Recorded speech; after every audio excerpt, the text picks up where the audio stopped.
Bonjour, Geneviève des Tricoteuses en série. Et oui, je suis seule. C'est pas, ce sera pas la norme. C'est que Marilyn doit se déplacer beaucoup pendant à peu près un mois ou deux. Alors, notre possibilité de se rencontrer sont un peu plus minimes. Alors, c'est pour ça qu'on va vous faire des petites capsules, chacune de notre côté, pour que vous puissiez quand même avoir un épisode de nous. Ben, de nous. Une de nous, du moins. Et puis, chacune va parler d'un sujet qui lui tente. Alors, on a carte blanche de une et de l'autre. Moi, ben, je vais rester sur la même gamme parce que, ben, le true crime, c'est vraiment ma passion. Alors, je vais toujours et encore vous parler d'un cas que j'ai entendu et puis qui m'a tenu à cœur. Alors, j'espère que vous allez apprécier. Ben, alors, on commence avec le cas de Ginger Hayes. C'est en 2001. C'est un samedi matin à Greenville, en Caroline du Nord. Les Hayes vont magasiner pour des snacks avant de partir pour la journée. Ils se sont loués une voiture, puis ils ont prévu de partir, on ne sait pas où, mais ils s'en vont à une petite vacance d'une journée. Jeremy Hayes et son beau-frère décident d'aller au magasin pendant que Ginger, elle, va changer la couche de leur bébé dans la voiture.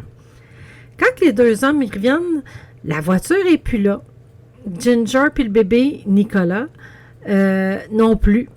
Au début, ils pensent que Ginger leur a peut-être fait une blague parce que c'était un petit peu son genre de faire des petites blagues, puis qu'elle aurait déplacé le véhicule, mais non, il est vraiment plus là.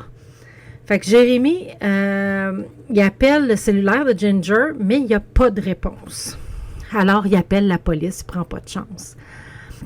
Pendant l'appel, la police informe Jérémy qu'il y a eu un autre appel qui a été placé juste avant par un postier disant qu'il a vu un kidnapping et qu'il a bien vu l'individu. Ben, pourquoi il est si sûr de la... Comment je peux dire?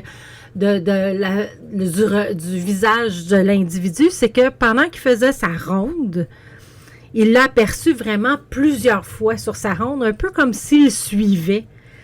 Fait qu'il l'a trouvé suspect, fait que veut pas, son regard là, a été attiré par son visage et tout. Alors, c'est pour ça que quand il l'a vu, ben, il était sûr que c'était lui. Qu'est-ce qu'il a vu? C'est que il a vu un homme noir pousser une femme blanche dans une voiture, une Ford Focus rouge, et partir à toute vitesse.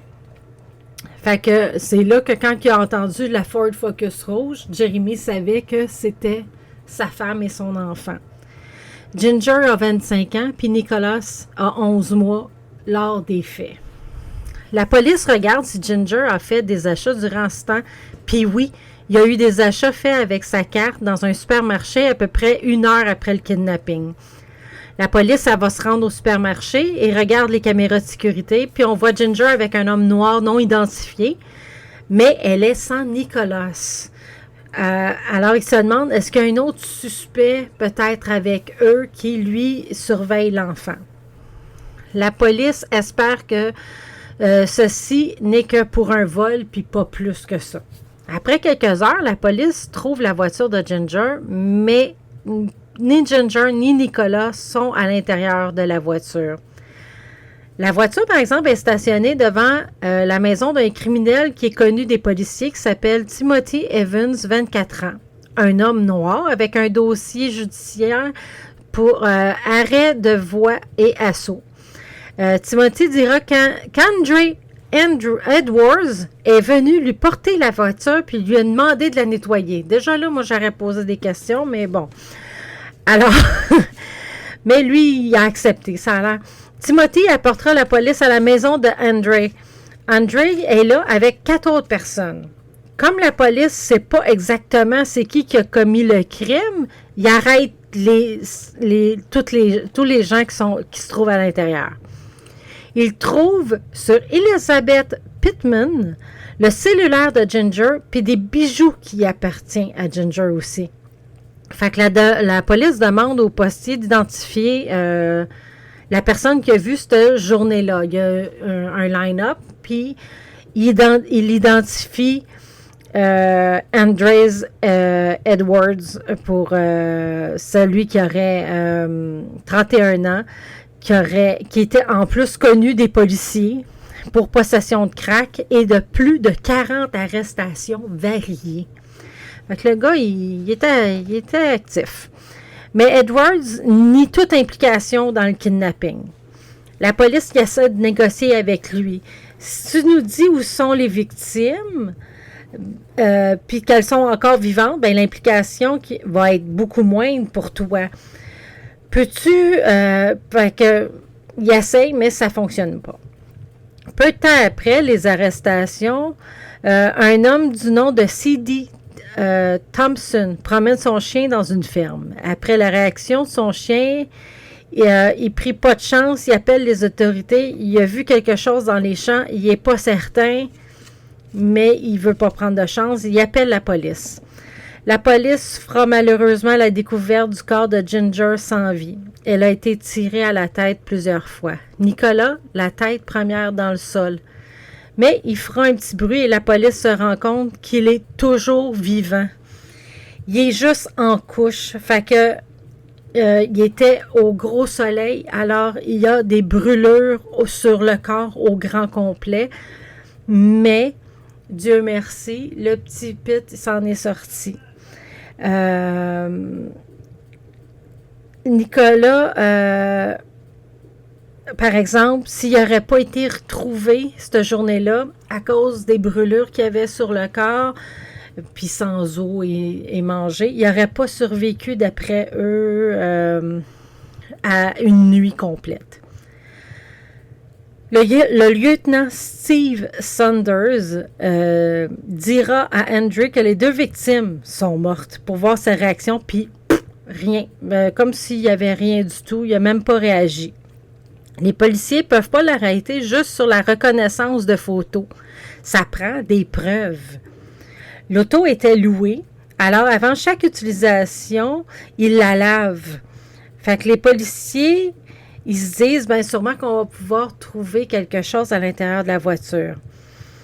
Ils ne trouvent pas de sang, mais ils trouvent des empreintes digitales. 17 empreintes partielles de doigts et 19 empreintes partielles de paume. Alors, il les analyse et ça appartient ni à Ginger ni à Jeremy. Le FBI feront analyser avec des empreintes fraîches d'Andres et ils auront la preuve qu'il a bien été dans la voiture. C'est un peu dur de dire « Ah non, ben en fin de compte, j'y ai pas été. Ils ont trouvé des empreintes. » Il confirme qu'il n'a pas été proche de la voiture. Alors, ça prouve qu'il ment. Mais ça prouve pas que c'est lui encore le tueur. Fait que les médecins légistes vont dire que Ginger a été tuée 2 heures après l'enlèvement. Elle a été aussi frappée avec un objet courbé à la tête et sexuellement abusée. Sur la scène de crime, la police recherche ce qui aurait pu causer cette courbure sur la tête.